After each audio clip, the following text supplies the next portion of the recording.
চাঁদ প্রতি বছর পৃথিবী থেকে একটু একটু করে দূরে সরে যাচ্ছে। দূরে সরে যাওয়ার হার খুব কম, বছরে মাত্র 4 সেন্টিমিটারের মতো। কিন্তু দূর ভবিষ্যতে এটা অনেকটাই দূরে সরে যাবে।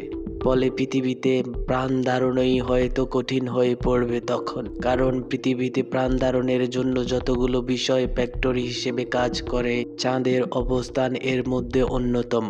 তাই চাঁদ ছাড়া পৃথিবীতে প্রাণ টিকে থাকা অসম্ভব। পৃথিবী ও চাঁদের মধ্যকার সম্পর্ক অনেকটা নৃত্যের তরঙ্গের মতো।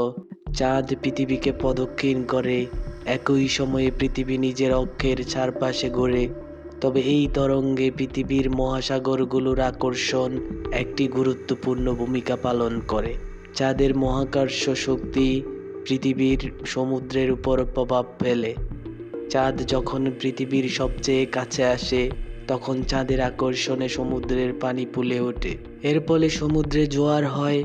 কিন্তু পৃথিবীর ঘূর্ণনের কারণে এই জোয়ারের পানি চাঁদের সরাসরি নিচে থাকে না, এটা কিছুটা এগিয়ে যায়। এই সামান্য এগিয়ে থাকা জোয়ার চাঁদের উপর মহাকর্ষণ বল প্রয়োগ করে। এই ব্যাপারটা চাঁদকে ধীরে ধীরে পৃথিবী থেকে দূরে ঠেলে দেয়। বিজ্ঞানীরা একে জোয়ার বল বা টাইডাল ফোর্স বলেন। প্রতি বছর চাঁদ পৃথিবী থেকে প্রায় 3.8 সেন্টিমিটার অর্থাৎ 1.5 ইঞ্চি দূরে সরে যাচ্ছে। এটা খুব ছোট মনে হতে পারে, কিন্তু কোটি কোটি বছর পরে এর প্রভাব অনেক বড় হবে। প্রায় 200 কোটি বছর পরে চাঁদ এতটাই দূরে সরে যাবে যে এটি আর সম্পূর্ণ সূর্যগ্রহণ ঘটাতে পারবে না। এখন যেমন চাঁদ সূর্যের সামনে পুরোপুরি এসে পড়ে, তখন তা আর সম্ভব হবে না। পৃথিবীর ঘূর্ণনও ধীরে ধীরে কমে যাবে।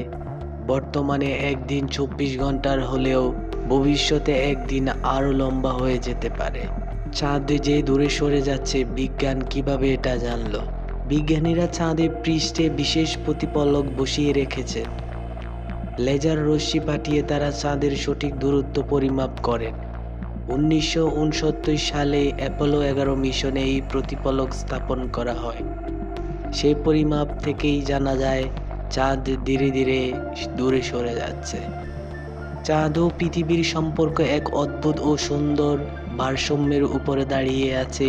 যদিও চাঁদ দূরে সরে যাচ্ছে, এই পরিবর্তন এত ধীর যে আমাদের দৈনন্দিন জীবনে কোনো প্রভাব পড়ে না। তবে ভবিষ্যতের পৃথিবী ও চাঁদের সম্পর্ক কেমন হবে তা বিজ্ঞানীদের পর্যবেক্ষণে ক্রমাগত জানা যাবে।